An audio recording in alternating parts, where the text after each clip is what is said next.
Kita sering dengar orang berkata, aku udah buat keputusan. Nah, berketetapan artinya gini, kita betul-betul teguh dengan keputusan kita. Kita mantap dengan apa yang kita mau. Buat sebuah komitmen yang betul-betul dari hati, yang mantap, yang bulat, yang teguh, nggak berubah-berubah. Nah, penting sekali kita belajar sebagai anak-anak muda tuh untuk punya ketetapan. Daniel 1 ayat 8. Daniel berketetapan untuk tidak menajiskan dirinya dengan santapan raja dan dengan anggur yang biasa diminum raja. Dimintanyalah kepada pemimpin pegawai istana itu supaya ia tidak usah menajiskan dirinya. Mari kita lihat dalam Daniel 1 ayat 8. Daniel merupakan orang yang luar biasa punya komitmen, orang yang sangat konsisten. Daniel dikatakan berketetapan untuk tidak menajiskan dirinya dengan santapan raja dan anggur yang biasa diminum raja. Kalau kita dijamu makan sama orang dan disediakan makanan yang lezat-lezat, disediakan minuman anggur yang tentu enak, sangat sulit sekali untuk menolak, saya yakin.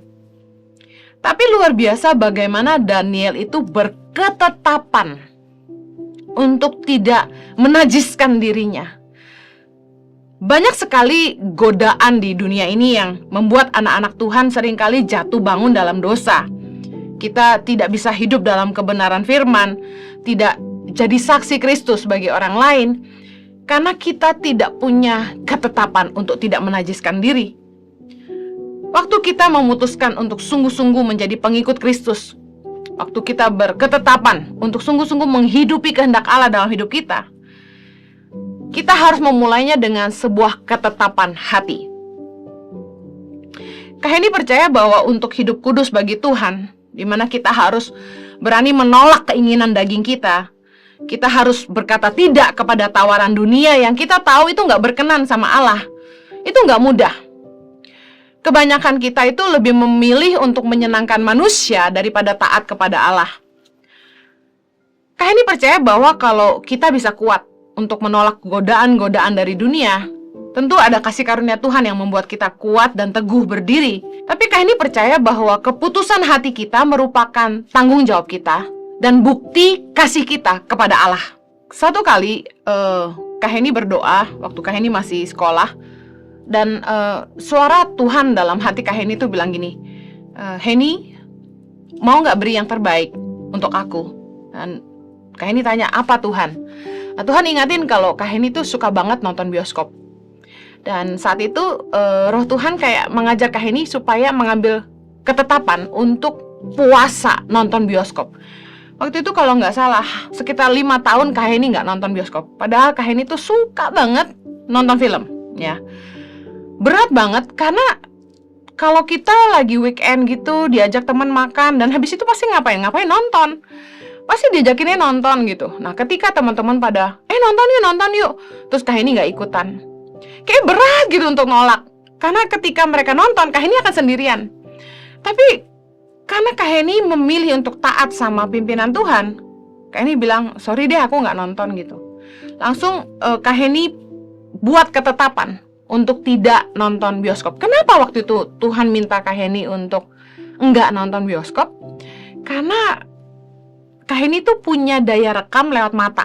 Jadi kalau baca apapun yang dilihat dengan mata gitu, visual gitu, terekam gitu di alam bawah sadar. Dan dulu waktu zaman sekolah masih SMP SMA gitu, guru bilang, oke, kita ujian 1 jam lagi ulangan, kalian baca. Kak Henny tuh kayak scanner gitu. Begitu ulangan dapat 8 gitu. Jadi Kak Henny kayak diingetin Tuhan bahwa apa yang Kak Henny lihat itu akan terekam di bawah alam bawah sadar. Dan Tuhan mau Kak Henny fokus baca firman, nggak nonton, tapi baca firman Tuhan. Waktu masih muda tuh Kak Henny sangat-sangat suka banget nonton film. Zaman kita itu tuh film seri ya, bisa sampai begadang-begadang. Nah, banyak kayak anak-anak muda juga zaman sekarang tuh yang nonton film Korea sampai pagi gitu kan.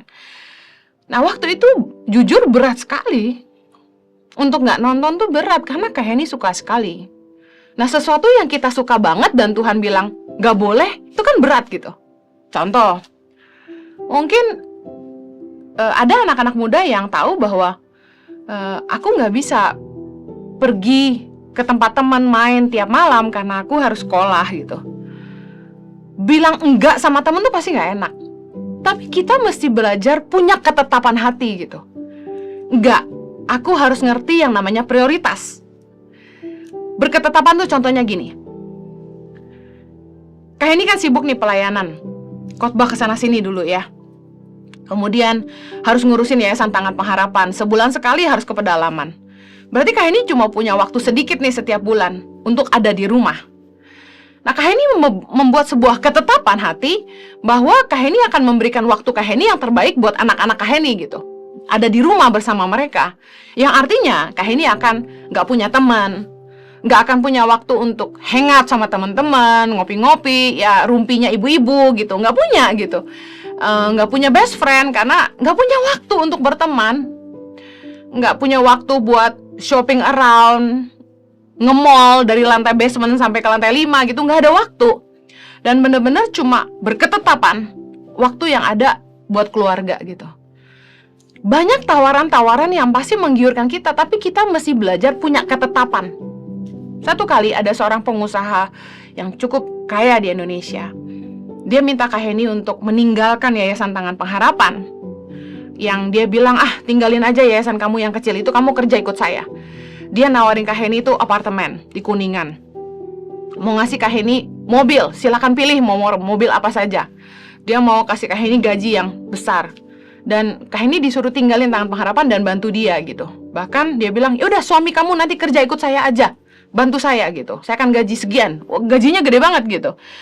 Dan sementara di Yayasan Tangan Pengharapan, Kak Heni nggak ambil gaji. Nah, waktu ditawarin seperti itu, kebanyakan orang pasti akan langsung gitu ya. Kerja aja ditawarin tempat lain gaji lebih tinggi pasti pindah gitu kan. Apalagi ini gitu, yang nggak digaji di sini tapi ditawarin gaji dan fasilitas di sana. Bahkan pengusaha ini nawarin liburan ke Eropa, dibayarin ke Israel dan lain sebagainya. Tapi Kak Heni bilang, maaf Pak, tidak bisa. Yayasan Tangan Pengharapan memang kecil, tapi dilahirkan Tuhan lewat rahim saya. Dan Kak Heni berketetapan untuk terus mengembangkan Tangan Pengharapan, terus menolong lebih banyak anak-anak di Indonesia, sampai Tuhan memanggil Kak Heni tentunya. Kita mesti punya ketetapan hati. Godaan dari dunia tuh terlalu luar biasa gitu kadang-kadang, ya nggak sih? Punya suami contohnya misalnya nih, ada yang suaminya tuh otoriter, gak perhatian, nggak pernah ngurusin anak gitu misalnya, nggak peduli sama keluarga. Terus ketemu sama pria lain yang perhatian, suka ngasih-ngasih duit gitu misalnya, suka muji. Ini godaan dunia yang selalu kelihatannya lebih indah gitu. Tapi kita harus punya ketetapan, enggak, saya harus setia. Mari belajar sebagai anak muda tuh belajar punya ketetapan. Bahasa lainnya tuh komitmen.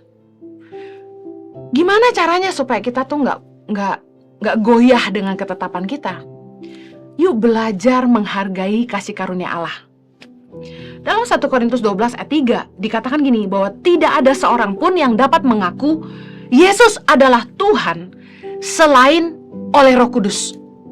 Jadi kita mesti ngerti nih, bahwa kalau kita hari ini bisa menerima Yesus sebagai Tuhan dan Juru Selamat, dan hari ini hidup kita bisa diubahkan, kita bisa lahir baru istilahnya, kita harus tahu bahwa itu tuh kasih karunia. Kita nggak mungkin bisa mengaku Yesus adalah Tuhan kalau bukan karena karya Roh Kudus dan karena kasih karunia Tuhan. Yohanes 6 ayat 65, Yesus berkata gini, lalu ia berkata, sebab itu telah kukatakan kepadamu, tidak ada seorang pun dapat datang kepadaku kalau Bapa tidak mengaruniakannya kepadanya. Ketahuilah bahwa keselamatan itu kasih karunia. Bahwa Tuhan memilih kita, bukan kita yang memilih Dia. Kasih karunia Tuhan itu bagi kita adalah keselamatan yang kita nggak bisa bayar dengan apapun. Yang kita nggak bisa bayar dengan hidup kita. Banyak orang bilang gini, keselamatan memang gratis. Tapi menghidupi keselamatan harus punya nilai penghargaan atas kasih karunia yang Tuhan beri buat kita. Kita harus sadar bahwa betapa Tuhan tuh sayang sama kita gitu. Tuhan itu memberikan free will dalam hidup manusia. Karena Tuhan gak mau kita tuh jadi robot yang taat sama Tuhan, mengasihi Tuhan karena dipaksa, emang udah settingan. Mau gak kalian punya pacar yang tinggal pencet tombolnya, bilang I love you gitu? Gak mau kan? Kayak boneka gitu, kita pencet perutnya, dia bisa ketawa gitu. Kan gak seru. Lebih enakan main sama baby beneran daripada sama boneka-bonekaan gitu. Nah, Tuhan itu ngasih free will, kehendak bebas kepada kita. Karena Tuhan tuh mau kita belajar taat, belajar menghargai kasih karunia-Nya, dan belajar mengasihi Dia. Itu keluar dari hati kita, bukan karena dipaksa. Tuhan tuh rindu kita tuh memilih untuk hidup di jalan-jalannya, berbalik kepada Dia, meninggalkan dosa-dosa kita. Itu karena lahir dari keputusan hati kita, bukan karena dipaksa, bukan karena ditakut-takutin, tapi karena Tuhan rindu kita mengasihi Dia. Kita udah ngerti dalam Yohanes 3:16 dikatakan, karena begitu besar kasih Allah akan dunia ini, sehingga Ia telah mengaruniakan anaknya yang tunggal, supaya setiap orang yang percaya kepadanya tidak binasa, melainkan beroleh hidup yang kekal.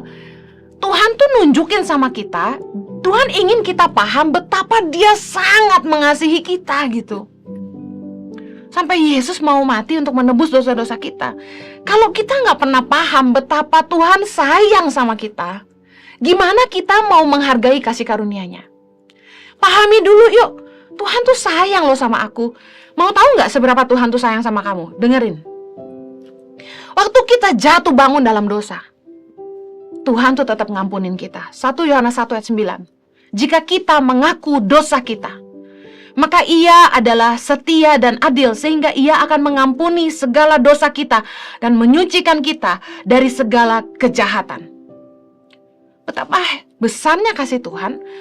Dia mengasihi kita yang berdosa. Kita aja belum tentu bisa ngampunin orang lain yang salah sama kita, tapi Tuhan mengasihi kita waktu kita masih berdosa. Dia kasih teladan sama kita waktu Dia bilang, ampunilah musuhmu, berdoalah bagi mereka yang menganiaya kamu. Karena Tuhan aja bisa ngampunin kita. Yesaya 1:18. Marilah, baiklah kita berperkara, firman Tuhan. Sekalipun dosamu merah seperti kirmizi, akan menjadi putih seperti salju. Sekalipun berwarna merah seperti kain kesumba, akan menjadi putih seperti bulu domba. Betapa dahsyatnya Tuhan kita. Waktu Tuhan tuh ngampunin kita, Dia bikin kita tuh kayak baru lagi, seperti kain putih, seperti kertas putih yang belum ada coretannya. Tuhan kasih kita kesempatan sebuah lembaran yang baru. Makanya ada lagu, kasih Tuhan selalu baru tiap hari. Mari kita sadari bahwa hidup kita yang kotor, yang kelam, Tuhan ampuni, Tuhan basuh kita, Tuhan sucikan kita, dan beri kita kesempatan untuk mulai lagi. Makanya saya senang bicara sama anak-anak di LPKA. Saya bilang sama mereka gini, kamu gak bisa mengubah di mana kamu berdiri hari ini. Mereka udah telanjur di penjara, tapi kamu bisa memutuskan kemana kamu mau pergi.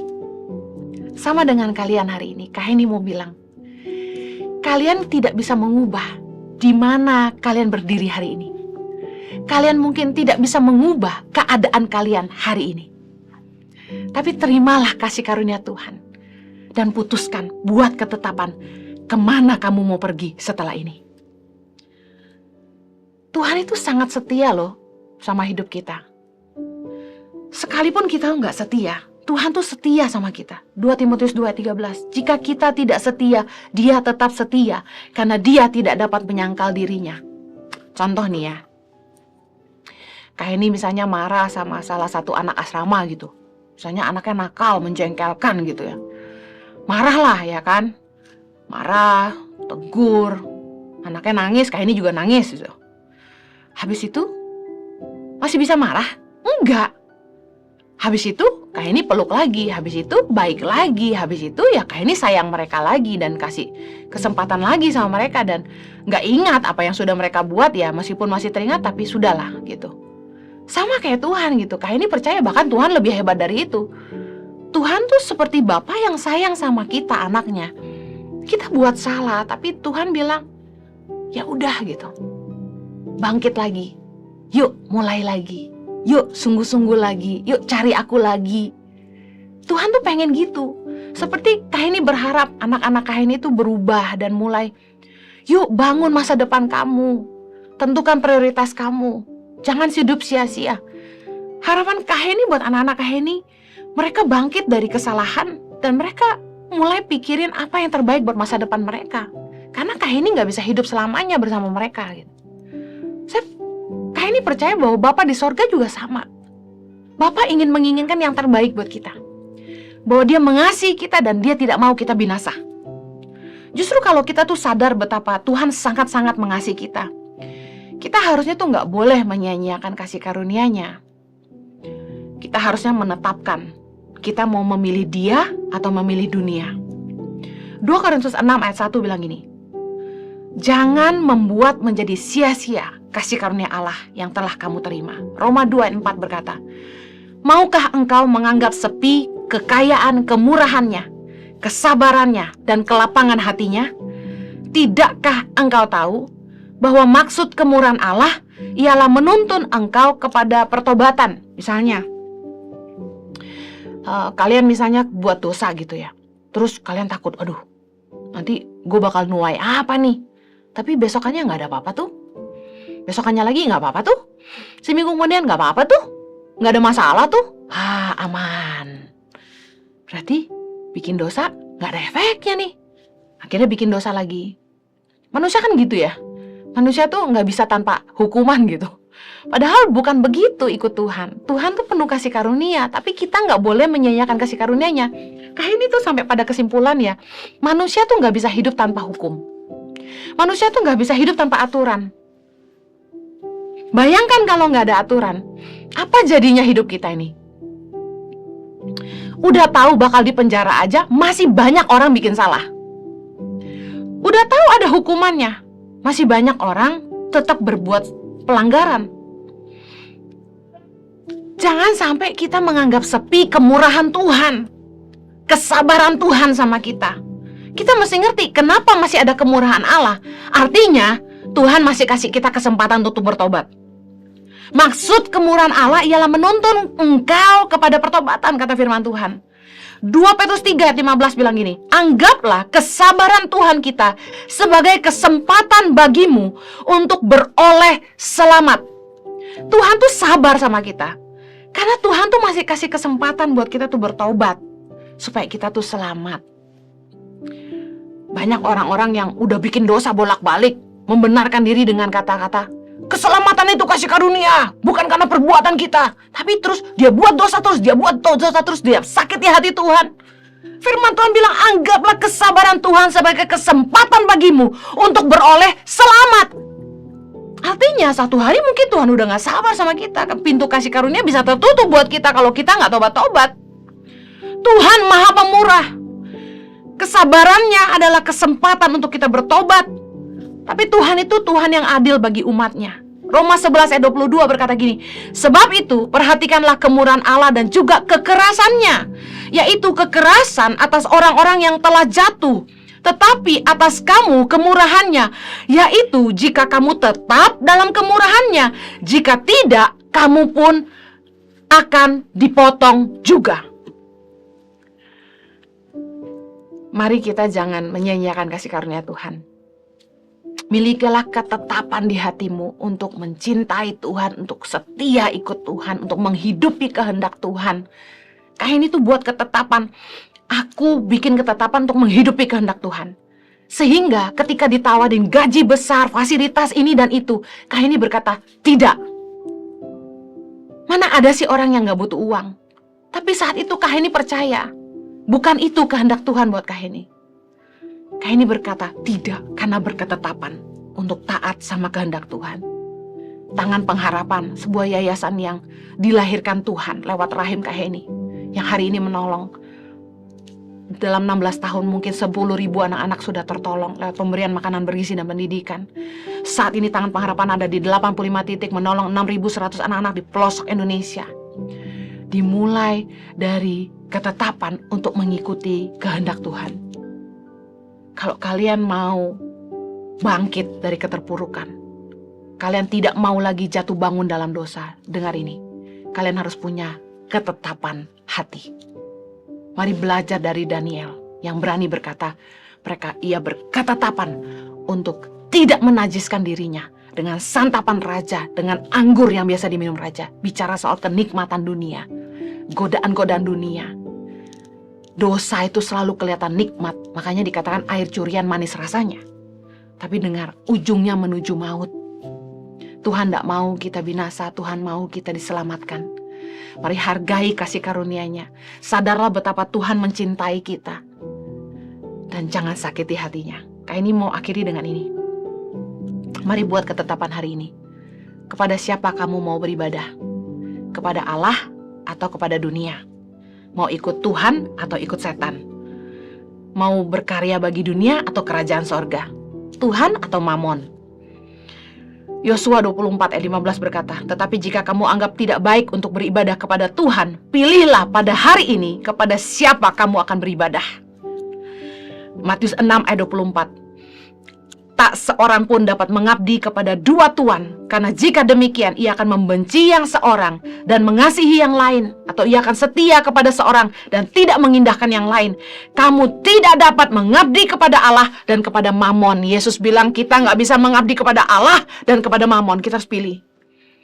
Mau jadi hamba Tuhan atau hamba uang? Mari anak muda, tetapkan hatimu. Ikut Tuhan sungguh-sungguh. Mari taat sama firman Tuhan. Meskipun tidak enak buat dagingmu. Mari cintai Tuhan dengan segenap hatimu. Percayalah, favor of God, kemurahan Tuhan, kasih karunia-Nya, penyertaannya yang hebat akan senantiasa menyertai hidupmu, dan kasih karunia-Nya akan memampukan engkau